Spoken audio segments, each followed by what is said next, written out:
Videos देखने के लिए सब्सक्राइब करें जनसत्ता.com, बेल आइकन दबाकर पाएं लेटेस्ट नोटिफिकेशंस। नमस्कार दोस्तों, मेरा नाम डॉक्टर अमरिंदर कुमार झा है और मैं कंसल्टेंट फिजिशियन इंटेंसिविस्ट हूँ। जो अभी कोविड के दौरान एक और बातें सामने आ रही हैं कि जिन लोगों के अंदर भी जो विटामिन डी की डेफिशिएंसी है उनको सिम्टम्स ज़्यादा आ रहे हैं और उनको कोविड संक्रमण होने की भी संभावनाएं ज़्यादा रहती है। देखिए, ये जो संभावनाएं हैं विटामिन डी से तो बहुत ज़्यादा फ़र्क नहीं पड़ता है, लेकिन फिर भी इंडियंस में देखा गया है कि बहुत लोगों में विटामिन डी की कमी आ रही है। विटामिन डी की कमी से क्या क्या दिक्कत हो सकती है? विटामिन डी की कमी से हमारे मसल्स में पेन रह सकता है, बॉडी एक ज़्यादातर रहेगा। साथ में जो बोन्स है वो ब्रिटल बोन होते हैं, बहुत सॉफ्ट बोन होते हैं हमारे, बहुत आसानी से टूट सकते हैं। ऑस्टियोमलेशिया हो सकता है लोगों को। यदि बच्चों में विटामिन डी की कमी होती है तो एक कंडीशन बोलते हैं रिकेट्स, मतलब उनका जो बोन है वो मैलफॉर्म्ड रहता है, वो सही तरीके से बना नहीं रहता है और बहुत जल्दी टूट भी जाता है और उसका शेप भी सही नहीं होता है। तो इस कंडीशन को रिकेट्स बोलते हैं। साथ में जो विटामिन डी की कमी से जो हमारा सेंसरी नर्वस सिस्टम है उस पर इफ़ेक्ट हो सकता है और साइकोलॉजिकल प्रॉब्लम्स भी हो सकते हैं, जैसे कि मूड स्विंग्स होना, डिप्रेशन आना। ये सब भी यदि क्रॉनिक विटामिन डी का डेफिशिएंसी रहे तो ये सब दिक्कतें आ सकती हैं। विटामिन डी की जो कमी है उसमें ये देखना होगा कि सिवियर यदि विटामिन डी की डेफिशिएंसी हो तभी आपको दवाइयों की या सप्लीमेंटेशन की ज़रूरत पड़ती है। अदरवाइज़ नहीं तो धूप सेकने से और कुछ खाने में बदलाव करने से ही ये जो दिक्कत है वो उसमें ठीक हो जाता है।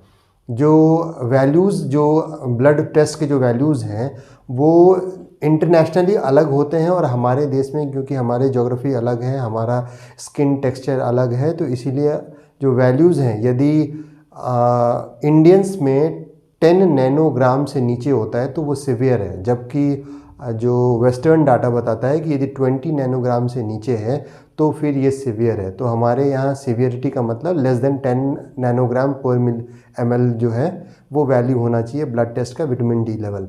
तो यदि एक बार यदि किसी का vitamin D level less than 10 nanogram आ रहा है तो उन लोगों को 60,000 यूनिट्स जो विटामिन डी का सैशे आता है वो स्टार्ट कर देना चाहिए। यदि एक सप्ताह में एक बार विटामिन डी का सैशे लेना पड़ता है 60,000 यूनिट्स और कम से कम 6 वीक्स तक इसको कंटिन्यू करना चाहिए। उसके बाद जो डेली रिक्वायरमेंट है, हमारा जो एडल्ट इंडियन एडल्ट है उसका जो डेली रिक्वायरमेंट है वो 600 to 800 इंटरनेशनल यूनिट्स है। तो एक बार जब ये 1.5 महीने तक के लिए ये दवाई ले लेते हैं 60,000 यूनिट्स वाला पर वीक वाला, उसके बाद फिर आप पर डे के हिसाब से 1000 या 1200 जो इंटरनेशनल यूनिट्स है उतना आप यदि विटामिन डी का सप्लीमेंट लेते हैं तो फिर कुछ महीनों में पूरी तरीके से विटामिन डी की जो कमी है वो रिकवर कर जाती है। खाने में वो कौन सी चीज़ें हैं जिससे कि हमारे अंदर विटामिन डी मिल सकता है हमें? तो एक तो बहुत फ़िश है, सैल्मन फ़िश है, उसके अंदर विटामिन डी की क्वांटिटी बहुत अच्छी होती है। कॉड लिवर ऑयल, उसमें विटामिन डी की क्वांटिटी बहुत होती है। चीज़, योगर्ट, इसके अंदर विटामिन डी की क्वांटिटी अच्छी होती है। मशरूम के अंदर विटामिन डी की क्वांटिटी अच्छी होती है और ऑर्गन मीट जो कलेजी है उसके अंदर विटामिन डी की जो क्वांटिटी है वो बहुत अच्छी है।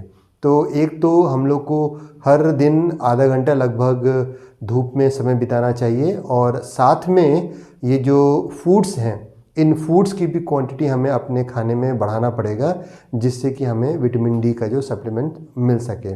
अब ये भी देखा गया है कि क्योंकि हमारे यहाँ पॉल्यूशन बहुत बढ़ गया है तो पॉल्यूशन के कारण भी जो सनलाइट रहते हैं उनके जो यूवी रेज़ हैं वो हमारे तक बहुत अच्छी तरीके से नहीं पहुंच पाते हैं, तो भी विटामिन डी की कमी होती है। तो मोस्टली हमें ये ध्यान देना पड़ेगा कि हम बस सनलाइट का एक्सपोजर से ही विटामिन डी को रिप्लेस नहीं कर पाएंगे। तो हमें विटामिन डी को रिप्लेस यदि हमें शरीर में रिप्लेनिश करना है तो सनलाइट भी लेना है, विटामिन डी के सप्लीमेंट्स भी लेने हैं और साथ में वो खाना भी खाना है जिसमें कि विटामिन डी की क्वांटिटी ज़्यादा हो।